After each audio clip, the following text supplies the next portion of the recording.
Any summer holidays kannu call GT Holidays ku pannu. GT Holidays, South India's #1 travel brand. Cinema வந்து இவ்வளோ பயங்கர ஸ்ட்ராங்காக இதுவாக சொல்கிறாங்க, ரொம்ப கொடுமைன்றாங்க, டேரக்டர் சித்திரவதை பண்ணுவாருன்றாங்க, அடிப்பாங்கன்றாங்க. என்னென்னா எல்லாருக்குமே பிடிக்கும். அது வெங்கட் சார் டீமாக இருக்கட்டும், ரஞ்சித்தோட டீமாக இருக்கட்டும். தினேஷ் வந்து ஒரு ஒரு இன்டர்நேஷ்னல் நடிகை. வெங்கட் சார் கிட்ட நான் வந்து மூவ் ஆகி அது ஒரு முதல்ல எனக்கு 3000 ரூபா ஃபர்ஸ்ட் படத்தோட சென்னை டுடேல ஒரு சம்பளம் அப்படின்னும்போது, ஏங்க இதை கூட பண்ண மாட்டீங்களா அப்படின்னாரு. இதுதான் அவருடைய அதிகபட்ச கோபமே. அண்ணங்கிட்ட போய் பேசினேன், முயற்சி பண்ணுறேன்றாங்க, அம்மாவை வந்து சாப்பிட்டியாமான்னு கேட்டேன்றாங்க, ஃபோன் பண்ணி அம்மாட்ட பேசினேன்றாங்க. நீங்கள் இன்ட்ரோல் பிளாக்ல பார்த்த சீன் கூட வந்து பார்த்தீங்கன்னா உண்மையாக நடந்தது எடுத்தது. பெரியமாவோட இயல்பான விஷயங்கள் அப்படியே படத்துல வச்சிருந்தீங்களா நீங்க? இல்ல, படத்துக்கான எந்த புனைவும் இந்த சினிமா விகடன் நேயர்களுக்கு வணக்கம். நாங்க ஜியோ பேசிட்டு இருக்கேன். ஜேபிபி திரைப்படம் திரையரங்கத்துல ஒரு நல்ல ஒரு வரவேற்பு பெற்று ரொம்ப சூப்பரா போய்கிட்டு இருக்குது. இன்னைக்கு நம்ம கூட இந்த கான்வர்சேஷன்ல யார் இருக்கிறா அப்படின்னு சொல்லி பார்க்கும்போது ஜேபிபி படத்தினுடைய இயக்குனர் சுரேஷ் மரி அவர்கள் தான் இருக்கிறாரு. அவரோட ஜோனி பத்தி, ஜேபிபி படத்தை பத்தி தான் நீங்க இந்த இன்ட்ரோல கேட்டு தெரிஞ்சுக்க போறோம். வாங்க பார்க்கலாம். வணக்கம் சார். எப்படி இருக்கிறீங்க? நல்லா இருக்கு சார். ஃபர்ஸ்ட் ஆஃப் ஆல் ஜேபிபி படம் ரொம்ப சூப்பரா இருந்துச்சு. பாசிட்டிவ் ரிவ்யூஸ், பாசிட்டிவ் ரிசெப்ஷன் எப்படி இருக்கு சார் உங்களுக்கு? ரொம்ப சந்தோஷமா இருக்கு.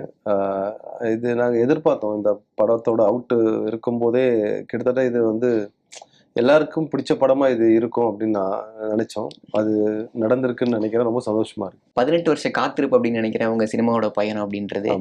ஜேபிபி திரைப்படத்தினோட பயணம் எப்போ தொடங்குச்சு, எப்படி தொடங்குச்சு? ஏன்னா இதுக்கு முன்னாடி நீலம்க்கு நீங்க வேற ஒரு கதை சொல்லியிருந்தீங்க அப்படின்ற மாதிரி கேள்விப்பட்டோம். ஜேபிபி அமைஞ்சது எப்படி, எப்போ? இல்லை, ஜேபிபி வந்து கிட்டத்தட்ட 2017 இருக்கும். 17. ஆமா, அந்த டைம்லயே ரஞ்சித்கிட்ட அந்த லைன் சொல்லியிருந்தேன். அதுக்கப்புறமா நான் அதில் ஒர்க் பண்ணி ஆரம்பிச்சு, அதுக்கப்புறமா வந்து பவுண்ட் ஸ்கிரிப்ட் ஆகி, அதுக்கப்புறமா எல்லாம் ஆர்டிஸ்ட்லாம் பண்ணி, நடுவில் இந்த கோவிட் வந்து ஒரு 2 வருஷம் அதெல்லாம் போய், அதுக்கப்புறமா ஷூட்டிங்லாம் முடிஞ்சு லாஸ்ட் இயரில் படம் எல்லாம் முடிச்சு ரெடி பண்ணிட்டோம். அப்படிதான் ரெடி ஆச்சு. Okay sir. இதுக்கு முன்னாடி நீலம்க்கு நீங்க ஒரு படம் பண்ண வேண்டியதாக இருந்துச்சு, அது பண்ணாம? இல்லை, நீலம்க்கு படம் பண்ண வேண்டியதெல்லாம் இல்லை. நான் வந்து இதுக்கு முன்னாடி வேற ஒரு ஸ்கிரிப்ட் கொடுத்துருந்தேன். அந்த ஸ்கிரிப்ட் வந்து அது வந்து ஒரு மாதிரியான ஒரு காமெடி ஜானர். அது ஒரு சின்ன ஒரு விஷயத்தை பேஸ் பண்ணி, அது வந்து ரஞ்சித்துக்கு என்னன்னா வந்து ரஞ்சித்துக்குன்னு சில விஷயங்கள் இருக்கு. அது நீளத்தில் எந்த மாதிரியான படங்கள் பண்ணணும் அப்படின்னு சொல்லிட்டு, அதில் அந்த அந்த இடத்துக்குள்ள அந்த படம் கரெக்டாக வரலன்னு சொல்லிட்டு ரஞ்சித் அதான் வேற ஏதாவது ஸ்கிரிப்ட் பண்ணலாம் அப்படின்னாப்புல, அதுக்கப்புறம் தான் இந்த ஸ்கிரிப்டை ஆரம்பிச்சு பண்ணது. Okay sir. ஜேபிபி படத்தினுடைய அசல் தன்மைக்கு முக்கிய காரணங்கள் என்னன்னு பார்த்தா அதோட கேரக்டர்ஸ் அப்படின்றத எடுத்துக்கலாம் சார். கேஸ்டிங்குமே ரொம்ப சூப்பராக இருந்துச்சு. ஃபர்ஸ்ட் ஆஃப் ஆல் அட்டகத்தி தினேஷ் அவரோட கேரக்டர் எடுத்துக்கலாம். இந்த படத்துக்காக வெயிட் போட்டு அவர் ரொம்ப இன்வால்வாக வேலை பார்த்தாரு. அதை பற்றி சொல்லுங்கள் சார் நீங்கள். இல்லை, கட்டாயமா இந்த கதையை வந்து நான் பெரிய தயக்கம் இருந்தது தினேஷ் கிட்ட கொண்டு போகிறது. எதனால சார் இது? ஏன்னா தினேஷ் வந்து ஒரு ஒரு இன்டர்நேஷ்னல் நடிகை. நான் இது மிகைப்படுத்தி சொல்லலை. நான் பக்கத்தில் இருந்து பார்த்துருக்கேன். கபாலியில் கூட ஒர்க் பண்ணியிருக்கிறேன். அட்டகத்திலே எனக்கு தெரியும். ரஞ்சித் எனக்கு இன்ட்ரடியூஸ் பண்ணி பேசியிருக்கேன். நான் தொடர்ச்சியாக ரஞ்சித் ஆஃபீஸுக்கு வரும்போது போகும்போதெல்லாம் நான் பார்த்துட்ருக்கேன். அதுவும் இல்லாமல் அவர் பண்ண படங்கள் வந்து இங்கே நிறைய பேசுது. விசாரணையாக இருக்கட்டும், குக்குவாக இருக்கட்டும், இதை விட தாண்டி வந்து ஒரு பெரிய கலைஞனுக்கு ஒரு பெரிய அங்கீகாரம் இருக்காதுன்னு தான் நினைக்கிறேன். அப்படி இருக்கும்போது இவர் ஹீரோவாக நிறைய படங்கள் பண்ணிட்டு இருக்காரு. நிறைய தொடர்ந்து ஹீரோவாக படங்கள் பண்ணிட்டு இருக்காரு.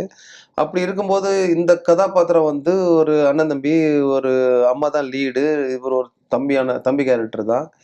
ஸோ இது பண்ணுவாரா அப்படின்ற ஒரு சின்ன எனக்கு ஒரு சந்தேகம், தயக்கம் இருந்தது. அப்புறமா நான் போயிட்டு சொன்னேன், இந்த மாதிரி தினேஷ் கிட்ட இந்த கதையை வந்து சொல்லிட்டு, இந்த மாதிரி இவ்வளோ பெரிய ஒரு ட்ராவல் இருக்கு, இந்த கதைக்குள்ள இவ்வளோ பெரிய ஒரு உயிர் இருக்கு, நிஜ கதை இது, என் வாழ்க்கையில் நடந்தது, அதுதான் நான் எடுக்க போகிறேன் அப்படின்னு, நீ பண்ணி நல்லா இருக்கும் தினேஷ் அப்படின்னு சொல்லிக்கும்போது தினேஷ் எந்த மறுபேச்சும் பேசலை.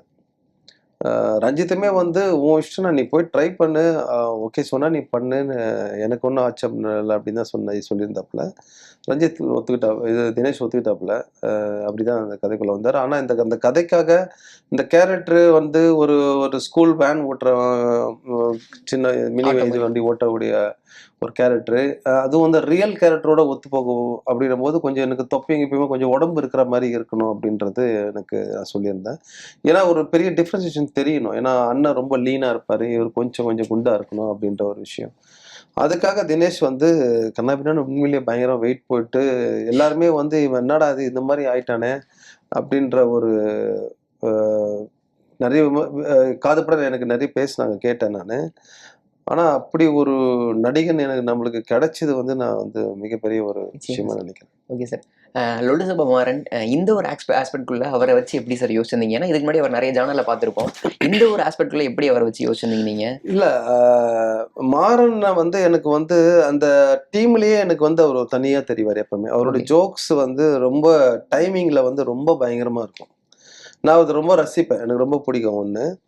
அப்புறம் இன்னொன்று வந்து இந்த கதைக்கு வந்து என்னோட பெரிய அண்ணன் அந்த கேரக்டரோட சிங்க் ஆகிற ஒரு ஒத்து போகிற அந்த பாடி லாங்குவேஜ், இந்த விஷயங்கள், லுக்கு, அந்த உடல் வாகு, இதெல்லாம் வந்து இவருக்கு ரொம்ப சரியாக இருந்தது. இன்னொன்று வந்து இவர் சென்னைக்காரர், இன்னும் சென்னையாக பேசுகிறதுக்கும் ரொம்ப ஒரு கரெக்டாக இருந்தார். அப்புறமா இவர் அப்ரோச் பண்ணி பேசி அது அப்புறமா இந்த கதையை சொல்லும்போது அவருக்கு ரொம்ப கனெக்ட் ஆகிட்டார் இந்த கதையில். ஏன்னா அவருமே ஒரு பெரிய குடும்பம், 3 பேர் அண்ணன் தம்பிங்க. இந்த மாதிரி இந்த கதை பண்ண போகும்போது தான் தெரியுது எத்தனை பேர். இப்போ ரஞ்சித் வீட்டில் 3 பேர் அண்ணன் தம்பி, இப்போ என் வீட்டில் 3 பேர் அண்ணன் தம்பி, எங்கள் பெரியம்மா வீட்டில் 3 பேர் அண்ணன் தம்பி, மாரண்ண வீட்டில் 3 பேர் அண்ணன் தம்பி, எடிட்டர் வீட்டில் 3 பேர் அண்ணன் தம்பி, இப்படி எல்லாருக்குள்ளேயுமே ஒரு நிறைய கனெக்ட் ஆகிட்டே இருந்தது. ஸோ அதனால இந்த குடும்ப உறவுகள் வந்து எல்லாருமே நம்ம வந்து பார்த்து வளர்ந்து வாழ்ந்த ஒரு அக்கா தங்கச்சி அண்ணன் தம்பி பாசம், இதெல்லாம் வந்து அவருக்கும் வந்து ரொம்ப இன்ட்ரெஸ்டாக இருந்தார் இந்த படம் பண்ணுறதுக்கு. அப்படிதான் அவர் உள்ள வந்தார். Okay okay sir. சரியா பண்ணியிருக்காரு. லொல்லு சபா மாறன்னு தான் அவர் எல்லாருமே மென்ஷன் பண்ணுவாங்க. நீங்க படத்துல மாறன்னு மட்டும் தான் மென்ஷன் பண்ணியிருந்தீங்க. அது எதனால சார் அது? இல்ல, நான் வந்து எந்த அடையாளத்துக்கு பின்னாடியும் நான் வந்து அது இப்போ தினேஷுக்கு வந்து ஒரு ஒரு ஒரு கார்டு கொடுக்கணும் அப்படின்றதுல எனக்கு ஆசை தான். ஆனால் அதுக்கு பொருந்தி இருந்தால் கட்டாயமாக நான் கொடுத்துருப்பேன். இப்போ இவருக்கு வந்து இது வரைக்கும் பண்ண படங்கள்ல முதல் தடவையாக வந்து தனியான ஒரு கார்டு இந்த படத்தில் தான் வருதுன்னு அவர் ரொம்ப சந்தோஷப்பட்டார். நான் அதுக்கு அடைமொழியாக முன்னாடி எதுவும் சேர்க்கணும்னு அவசியம் இல்லை. அவருடைய பேரை தான் வைக்கணும் அப்படின்னு நினச்சேன். அதே போல் ஊர்வசி அம்மாவுக்கும் வந்து இங்கே ஏகப்பட்ட ஸ்டார்ஸ் இருக்காங்க, நிறைய ஒரு பெரிய ஐடென்டிட்டியோட இருக்காங்க நிறைய பேர், ஒரு பெரிய ஒரு பேர் இதோட. ஊர்வசி அம்மா வந்து எவர்கிரீன் ஸ்டார்ன்னு சொல்லிட்டு விகடனில் தான் வந்து அவங்களுக்கு வந்து இந்த இது கொடுத்துருக்காங்க. அது இந்த படத்துல மூலியமா நம்ம அதை போடுவோம். இவங்க சூப்பர் ஸ்டார்னே போடலாம், லேடி சூப்பர் ஸ்டார்ன்னு. எனக்கு ஏன்னா அவ்வளோ ஒரு பெரிய அவங்க ஒரு ஆல்ரெடி இருக்கிறதுனால சரி நாங்கள் எவர்கிரீன் ஸ்டாராக நான் அதை போட்டோம். ஓகே ஓகே சரி. இப்போ ஊர்வசி மேம் அவங்களோட கேரக்டர் அப்படின்னு எடுத்துக்கலாம். அவங்களை கன்வின்ஸ் பண்ண நீங்கள் ரொம்ப கஷ்டப்பட்டீங்க அப்படின்ற மாதிரி ஷேர் பண்ணியிருந்தீங்க. அதை பற்றி சொல்லுங்கள் நீங்கள். இல்லை, அதான் இது உண்மை கதைன்னும் போது கொஞ்சம் எல்லாருமே பயப்பட தான் செஞ்சாங்க. என்னன்னா இது வந்து கரெக்டாக செய்யணும், இல்லை சொதப்பிட்டாலும் வந்து அந்த கேரக்டர். ஏன்னா இப்போ என் பெரியம்மாவை பற்றி அவங்களுக்கு தெரியாது. அவங்க என் பெரியம்மா அவங்க பார்த்ததும் கூட கிடையாது. நான் சொல்கிறேன் எங்கள் இப்படி தான் இருப்பாங்க, இப்படி தான் நடப்பாங்க, இப்படி தான் பேசுவாங்க, இப்படி தான் திட்டுவாங்க, இப்படி தான் முறைப்பாங்க அப்படின்ற விஷயத்த அதை அவங்க உள்வாங்கணும். அப்புறம் இந்த கதை வந்து நிஜ கதைன்றதுனால அவங்களுக்கு வந்து எந்த விதத்துலையும் வந்து அதை விட்டு விலகாம கெடுத்துடக்கூடாது அந்த ஒரு கதாபாத்திரத்தை. ஏன்னா ரொம்ப முக்கியம் வந்து நிஜமான ஒரு வாழ்க்கையை பதிவு பண்ணும்போது அது எவ்வளவு தூரத்துக்கு நம்ம நெருக்கமோ கொண்டு போய் வைக்கிறோமோ அது அப்பதான் அதை ரசிக்க முடியும். அது இப்போ என் குடும்பத்திலேயே அண்ணன் எங்க பெரியம்மா குடும்பத்திலேயே என்னையும் கூப்பிட்டு வந்து எதுவும் சொல்லிடக்கூடாது. ஏன் இதை கதை எடுக்கிறேன்னு சொல்லிட்டு ஏன்டா அந்த மாதிரி வந்து கெடுத்து வச்சிட்ட அப்படின்றதும் பேசிடக்கூடாது இல்லையா. அந்த ஒரு பெரிய பொறுப்பு இருந்தது. அப்போ அவங்கக்கிட்ட நான் வந்து சொல்லும்போது நீங்கள் கட்டாயமாக உங்களால் மட்டும்தான் இது வந்து பண்ண முடியும். ஏன்னா இதில் வந்து இவ்வளோ விஷயங்கள் ரியாக்ஷன்ஸ் எமோஷன்ஸ் இருக்குது, காமெடி இருக்குது, கோவப்படுறது எல்லாமே வந்து உங்களோட நடிப்புக்கு இது வந்து மிகப்பெரிய ஒரு முக்கியமான அவங்க புரிஞ்சுக்கிட்டாங்க. இந்த கேரக்டரை பற்றி அவங்ககிட்ட எக்ஸ்பிளைன் பண்ணும்போது அவங்களுக்கு வந்து புரிஞ்சுக்கிட்டாங்க. ஆனால் யோசிச்சாங்க. ஏன்னா ஒரு மெச்சூர்டு கேரக்டரு, நிறைய 5 பசங்க எல்லாம் கல்யாணம் ஆன பசங்க, பேர பசங்க எடுத்த ஒரு அந்த ஏஜ். ஏன்னா இவங்க எப்பவுமே பயங்கரமாக சுறுசுறுப்பாக டக்கு டக்குன்னு ஒரு ஜோக் அடிச்சுட்டு டைமிங்கில் அடிச்சுட்டு ரொம்ப விறுவிறுன்னு நடந்து போய் இப்படிலாம் பண்ணக்கூடிய ஒரு ஆள். இப்போ இவங்களுக்கு எல்லாமே வந்து தலைகீழ டோட்டலாக நிதானமாக பொறுமையாக டைலாக்கை நிறுத்தி நிதானமாக பேசி பயங்கர எமோஷனாக உருகக்கூடிய ஒரு இடமா மாறும்போது அது கொஞ்சம் கஷ்டம்தாங்க. ஆனால் வந்து ஆன் ஸ்பாட்டில் வந்து இந்த ஒரு கேரக்டராக பேபியாக உள்ளே நுழைஞ்சதுக்கு அப்புறமா அவங்களுக்கு எல்லாமே ரொம்ப பயங்கர சர்வசாதாரணமாக பண்ணிட்டாங்க. Okay okay sir. இந்த கேரக்டர் நீங்கள் வந்து ராதிகா மேமே வச்சு யோசிச்சு பார்த்துருந்தீங்க அப்படின்ற மாதிரி ஷேர் பண்ணியிருந்தீங்க. ஆமாம், அதாவது ஒருவேளை ஊர்வசி அம்மா வந்து நான் பண்ணலை, இல்லை முடியாது, டேட் இல்லை, அது இல்லைன்னா நான் கட்டாயம் வெயிட் பண்ணி கூட இருந்திருக்கலாம். பண்ண மாட்டேன்னு சொல்லிட்டாங்கன்னா நம்ம ஒன்றுமே பண்ண முடியாது. ஸோ அதுக்கு அடுத்த ஆப்ஷனாக ராதிகா மேம். அவங்கள எனக்கு அவங்க ரொம்ப பிடிக்கும் அவங்க ஆக்டிங்கு. அவங்கக்கிட்ட முடிஞ்ச வரைக்கும் நம்ம இதை எப்படியாவது கொண்டு வந்துடலாம் அப்படின்னு சரி, ஓகே சார். இப்போ ஜே பேபி அப்படின்ற கதாபாத்திரம் வந்து உங்களோட பெரியம்மா அவங்க தான்.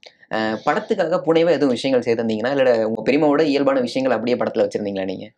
இல்ல படத்துக்கான எந்த புனைவும் இந்த இந்த கதைக்குள்ள இல்ல. ஓகே. அவங்க என்ன பண்ணாங்க? அவங்களுக்கு இந்த மனப்பிறழ்வு ஏற்பட்டதுக்கு அப்புறமா அவங்க அந்த வாழ்ந்த அந்த அந்த அயனாவரம் பகுதிகள்ல அங்க சுத்தி இருக்கவங்களுக்குள்ள அ என்னென்ன பிரச்சனைகள்லாம் குடுத்தாங்களோ, எல்லார்கிட்டயும் நான் போய் பேசி, அ எல்லார்கிட்டயும் நான் கலந்துரையாடல் பண்ணி, அதுக்கப்புறமா இது கதைக்குள்ள எப்படி கொண்டு வர்றது? இது எப்படி நம்ம வந்து ரசிக்க வைக்கிறது? எப்படி நம்ம சிரிக்க வைக்கிறது? சிந்திக்க வைக்கிறதுன்றதுல அவங்க வாழ்ந்த வாழ்க்கையில அவங்க பண்ண எல்லா விஷயத்தையும் இந்த சம்மந்தப்பட்ட இந்த எல்லா விஷயத்தையும் நிஜமாவே பண்ணியிருக்காங்க.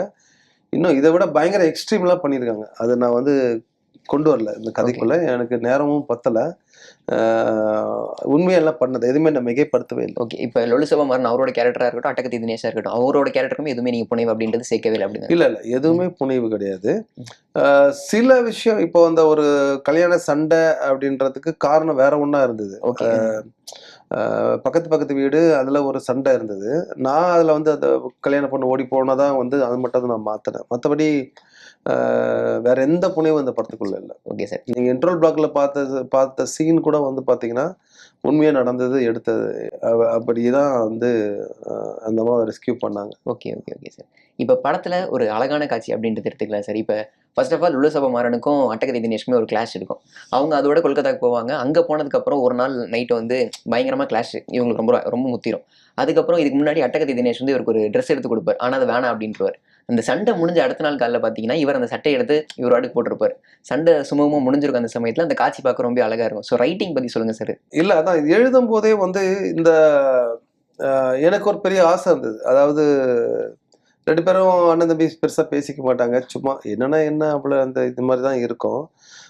இந்த 2 கேரக்டர் ட்ராவல் ஆகி நிஜமாவே போயிருக்காங்க. எனக்கு அது ஒரு பெரிய ஆச்சரியமா இருந்தது. எனக்கு எப்படி இந்த 2 கேரக்டர் ட்ராவல் ஆச்சு? இப்ப நடு அண்ணன் வந்து 2 பேர்கிட்டயுமே வந்து கனெக்டடா இருப்பாரு. ஆனா பெரிய அண்ணனுக்கும், கடைசி தம்பிக்கும் வந்து எப்பவுமே ஒரு சின்ன ஒரு இது இருந்துகிட்டே இருக்கும்.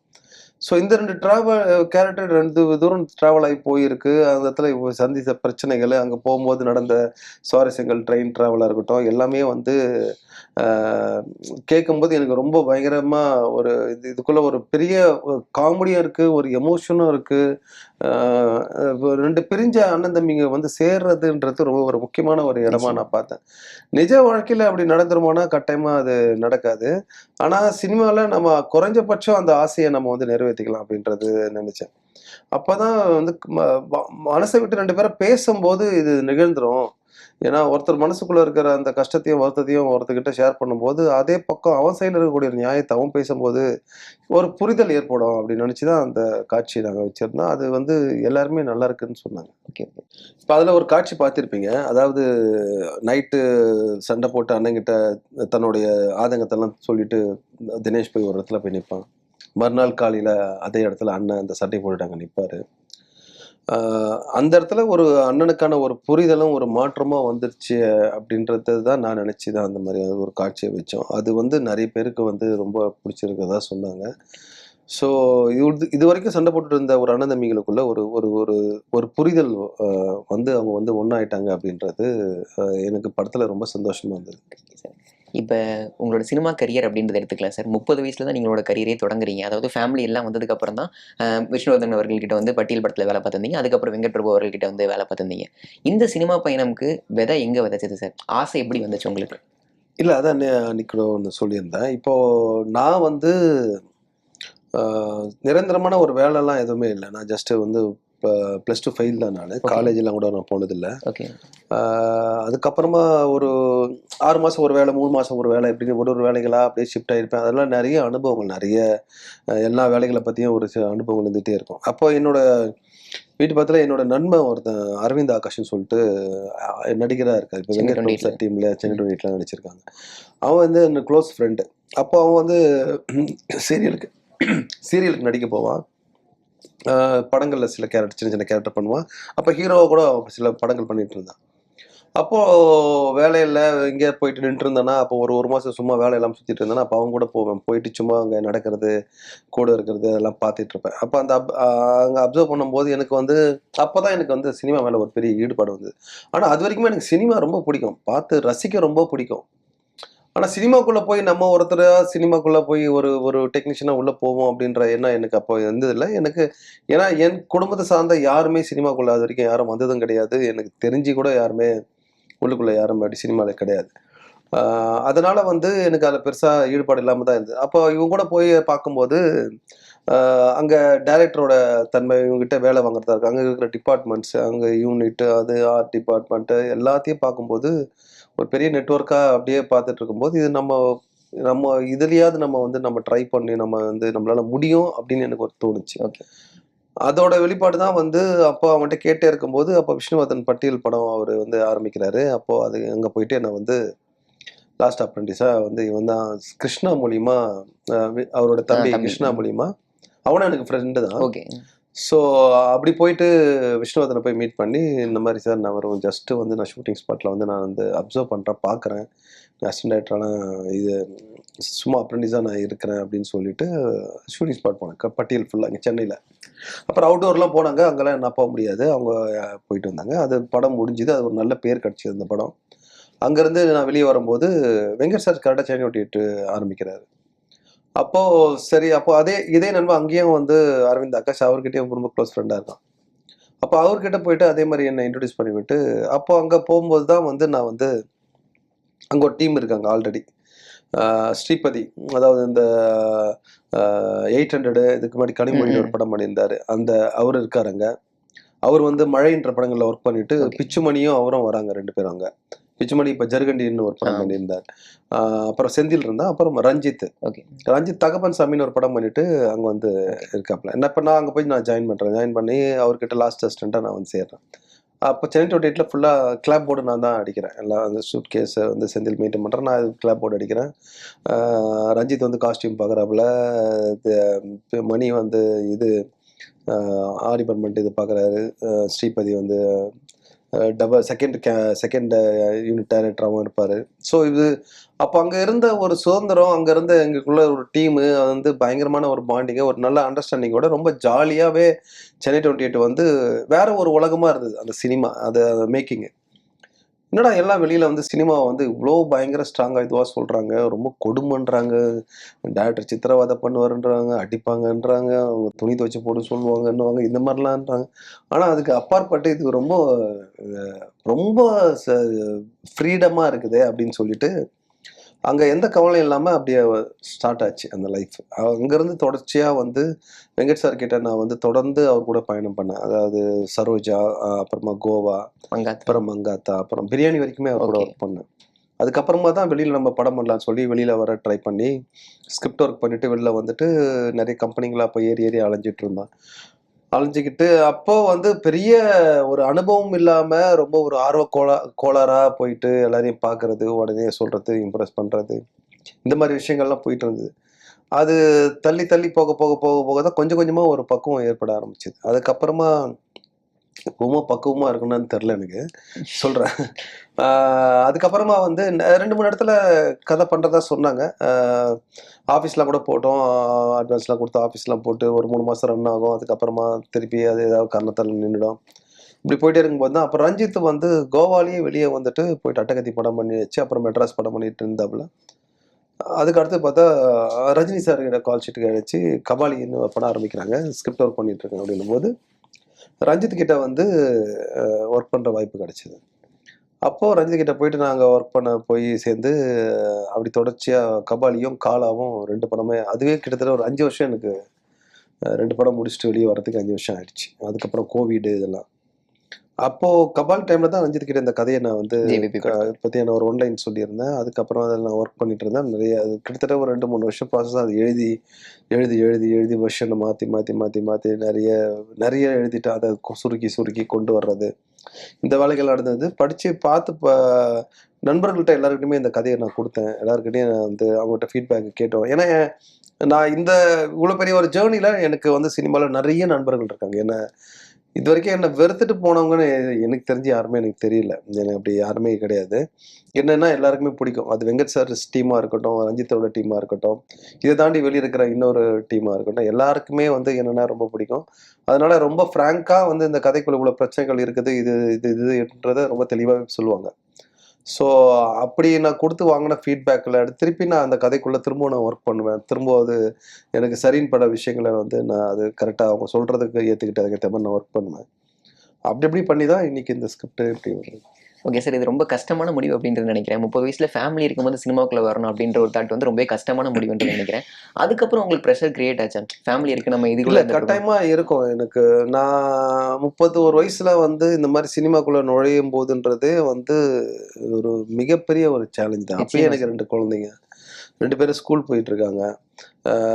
சினிமாவில் இப்போ பெருசாக எந்த வருமானமும் இருக்காது, பெரிய சம்பளம் எதுவும் பெருசாக கிடைக்காது. இப்போ வெங்கட் சார் கிட்ட நான் வந்து மூவ் ஆகி அது ஒரு முதல்ல எனக்கு 3000 ரூபா ஃபர்ஸ்ட் படத்தோட சென்னை டேட்டில் ஒரு சம்பளம் அப்படின்னும் போது அப்படிதான் என்னோட கேரியர் ஸ்டார்ட் ஆகுது. அப்போ வந்து என் தம்பிங்க, என்னோட குடும்பம், இவங்க தான் வந்து எனக்கு, அப்புறம் என் நண்பர்கள், இவங்க தான் வந்து எனக்கு வந்து மிகப்பெரிய சப்போர்ட்டாகவும் எந்த கவலையும் இல்லாமல் புரிஞ்சுக்கிட்டு, ஏன்னா நிறைய சூழ்நிலைகள் வரும். திடீர்னு வந்து மனைவி சைடில் இருக்கக்கூடிய சொந்தக்காரங்களுக்கு ஏதாவது ஒரு திடீர்னு ஒரு ஃபங்க்ஷன் வரும், அதுக்கு காசு தேவைப்படும், இல்லை ஏதாவது ஒரு ஸ்கூல் ஃபீஸு இந்த மாதிரியான விஷயங்களை கட்டாயமாக நான் எதுவுமே பண்ணல, எதுவும் சம்பாதிக்கல. என் குடும்பம் தான் எனக்கு பெருசாக சப்போர்ட் ஆச்சு. என் தம்பிக்கு தான் எனக்கு பயங்கரமாக வந்து உதவி பண்ணாங்க. அப்படி இல்லைன்னா கட்டாயமாக வந்து இவ்வளோ நாள் வந்து சஸ்டெயின் பண்ணியிருக்கவே முடியாது. அப்புறம் வெங்கட் சார் கிட்ட தொடர்ந்து அடுத்த படங்கள் வரும்போது சம்பளமும் கரெக்டாக அப்படி அப்படியே கொஞ்சம் கொஞ்சமாக வந்து சமாளிக்கிற ஒரு இடத்துக்கு வரும். இல்லை என்ன பிரச்சனைனா, திடீர்னு படம் ரிலீஸ் ஆனதுக்கு அப்புறமா அடுத்த படம் ஆரம்பிக்கிறதுக்கு ஒரு 6 மாதம் அப்படி ஒரு பெரிய லாங் கேப் வரும். அப்போ யார்கிட்டையும் நம்ம ஒர்க் பண்ண முடியாது, சேலரியும் வராது. அப்போ வந்து நம்ம சும்மா தான் உட்காந்துட்டு இருப்போம். அந்த காலகட்டங்கள்லாம் வந்து ரொம்ப கஷ்டமாக தான் இருக்கும், வேறு வழி இல்லாமல். ஓகே, இது இப்படிதான் இருந்தது. Okay sir. இப்போ வெங்கட் பிரபு சார்கிட்ட நீங்கள் வேலை பார்க்கும்போது பாரஞ்சித் அவருமே ஏடியா வேலை பார்த்துருந்தாரு. அவரோட முதல் சந்திப்பு எப்படி இருந்துச்சு சார்? இல்லை, அதான் ரஞ்சித் கூட ஃபஸ்ட்டு சென்னை டோனிட்டில் போயிட்டு நாங்கள் இங்கே டி நகரில் இந்த விவேக்ஸ் கிட்ட அங்கே தான் இருந்தது ஆஃபீஸு, அங்கே தான் போய் மீட் பண்ணோம். சரண் சார் வந்து ஒரு பாஸ்போர்ட் சைஸ் ஃபோட்டோ எடுத்து வச்சுட்டு அந்த டீம் உள்ள சேர்த்துட்டாரு. அப்புறமா அங்கே போன அப்போ தான் ஒவ்வொருத்தர்கிட்டையும் அறிமுகமாகறேன். என்னோட கேரக்டரையும் யாருக்கும் தெரியாது, அவங்களோட கேரக்டரும் எனக்கும் தெரியாது.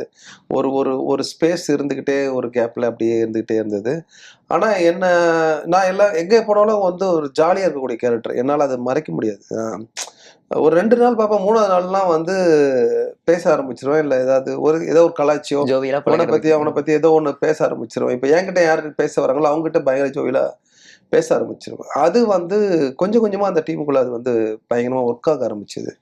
அப்புறமா ரொம்ப ஸ்ட்ராங்காகவே எல்லாருக்கிட்டையும், வெங்கட் சார் உள்பட எல்லாருக்கிட்டையுமே ஜாலியாக வந்து பேசுகிற. வெங்கட் சாரை பொறுத்த வரைக்கும் என்னென்னா சொல்லுவாங்க, நிறைய டைரக்டர்ஸ் கிட்ட வந்து கோட் எடிட்டர் தான் மெயினாக இருப்பார். அசிஸ்டன்ட்ஸ்லாம் கிட்டே நெருங்க மாட்டாங்க, எது வந்தாலும் கோட் எடிட்டர் தான் பார்த்துப்பாங்க, எதை சொன்னாலும் கோட் எடிட்டர் தான் பேசணும். இது ஒரு பெரிய பாலிடிக்ஸ் அந்த காலகட்டத்தில் இருந்தது. இப்போவும் அது இருக்குது சில இடங்களில் அப்படின்னு நான் நினைக்கிறேன். ஆனால் வெங்கட் சார் கிட்ட வந்து அந்த மாதிரி எதுவுமே இருக்காது. யார் லாஸ்ட் அசிஸ்டண்ட்டாக அப்ரெண்டிஸ் அன்னைக்கு சேர்றவங்க கூட வந்து நேராக ஸ்ட்ரெயிட்டாக சார்கிட்ட போயிட்டு வந்து, சார் இந்த மாதிரி ஒரு ஐடியா சார், இது இப்படி சார், இப்படி பண்ணலாம் சார், டைலாக் வேணால் இப்படி மாற்றலாம் சார்னு சொன்னால் அவர் வந்து கேட்டுப்பார். கேட்டு சரி ஆமாங்க கரெக்டாக இருங்க சூப்பருங்க அப்படின்னு சொல்லிட்டு கூட டக்குன்னு அங்கே மாற்றிடுவார். அப்படி ஒரு பயங்கரமான ஃப்ரீடம். அதனால் எங்களுக்குள்ள எந்த ஒரு ஈகோவோ இந்த மாதிரி விஷயங்கள்லாம் எதுவுமே கிடையாது. எல்லா வேலையும் பயங்கரமாக பகிர்ந்துப்போம். இப்போ வந்து அவன் வேலையை அவன் தான் செய்யணும் அப்படின்னு ஒரு கன்னிங்காக நின்று பார்க்கக்கூடிய இடத்துல யாரும் இருக்க மாட்டாங்க. அவருக்கு அது தெரிலன்னா நம்ம டக்குன்னு போய் நம்ம இறங்கி செய்வோம். நம்மளுக்கு ஏதாவது யோசிச்சா டக்குன்னு அவங்க வந்து பண்ணுறக்கூடிய ஒரு இடத்துல தான். இப்படி ரஞ்சித் கிட்ட வந்து